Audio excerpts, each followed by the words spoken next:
Iti weather update. Nasa repatpatan iti alas 3 ti malam iti low pressure area. Iti kadayongin na magasot 55 kilometro daya ti General Santos City. Ti trough ti low pressure area katapektar na di Mindanao, Eastern Visayas, Central Visayas, Negros Island Region. Ken Palawan iso na ulep aging mapato-patok atudo iti panawen.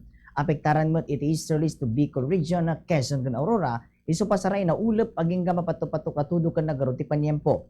Ti localized thunderstorm ti mapektar di Metro Manila kinabatbati nga paset iti pagalinis na ulep aging mapato-patok atudo ken nagaruod iti panyempo. Ti Vigan ken iti Lawag agpada nga 28 degrees Celsius, ti Baguio 23 degrees Celsius. Ti Visayas, Iloilo City, Cebu City ken Tacloban nagpapada nga 27 degrees Celsius. Ti Mindanao, Zamboanga City ken Davao City agpada nga 27 degrees Celsius, ti Cagayan de Oro 26 degrees Celsius. Simingising ti init itatay alas 5:27 minut in madamdama alas 6:19.